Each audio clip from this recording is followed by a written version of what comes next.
بلقان کے دل میں سرسبز وادیوں اور پرانے جنگلات کے درمیان بستیاں بکھری ہوئی ہیں، جہاں وقت تھمسا گیا ہے اور زندگی ایمان، صبر اور خاموش وقار کے ساتھ بنی گئی ہے۔ یہ بوسنیا ہے، خوبصورتی اور کرب کی سرزمین۔ یہاں دیہی علاقوں کی مسلمان خواتین نسلوں سے جمی ہوئی طاقت کی علامت ہیں۔ یہ کہانیاں خبروں میں نہیں ہوتی، مگر یہ بوسنیا کی دھڑکن ہے۔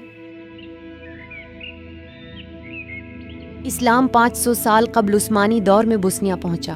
وقت گزرنے کے ساتھ اسلامی تعلیمات اور سلاوی ثقافت ایک دوسرے میں گھل مل گئے۔ دیہی خواتین نے ان روایات کو نسل در نسل زندہ رکھا، لوریاں، پکوان، دوپٹے کی کشیدہ کاری اور کہانیاں سناتے ہوئے۔ آمنہ بی بی: میری ماں نے مجھے نماز پڑھنا لکھائی سے پہلے سکھایا۔ وہ روٹی گوندھتے ہوئے آیتیں پڑھتی تھیں۔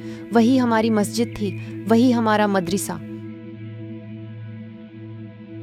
خواتین ہمیشہ سے تعلیم، تیمارداری، دیسی طب اور روحانیت کی رکھوالی کرتی رہی ہیں۔ وہی خاندان کا ستون ہے، ہر موسم، ہر مصیبت میں۔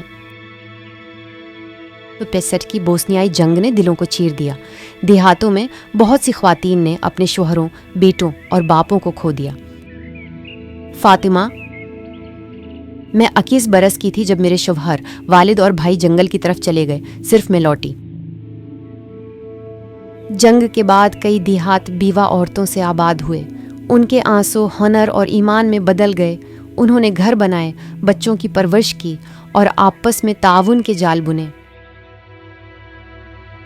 ایمان صرف عبادات نہیں بلکہ زندگی کا انداز ہے۔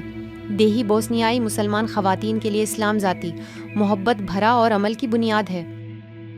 ہوا: اسلام محبت ہے۔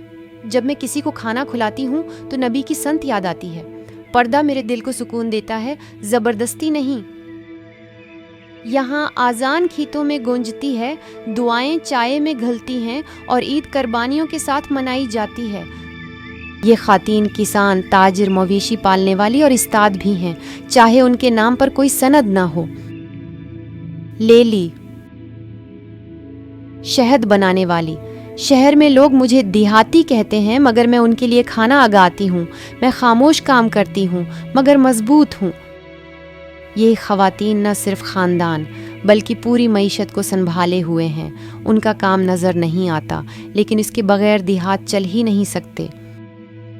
نئی نسل آ رہی ہے، زیادہ تعلیم یافتہ، خود اعتماد اور مستقبل کی طرف دیکھنے والی۔ سلمی، عمر 19، طالبہ: میں ڈاکٹر بننا چاہتی ہوں، لیکن دادی اماں کی نظمیں بھی سیکھنا چاہتی ہوں۔ دونوں ہو سکتی ہوں۔ یہ لڑکیاں ماضی اور حال کے درمیان پل ہیں، جہاں روایت اور ترقی ایک ساتھ چلتی ہے۔ یہ شہرت یافتہ نہیں ہیں، یہ بلند آواز نہیں رکھتے، مگر یہی زمین کی جڑ ہیں۔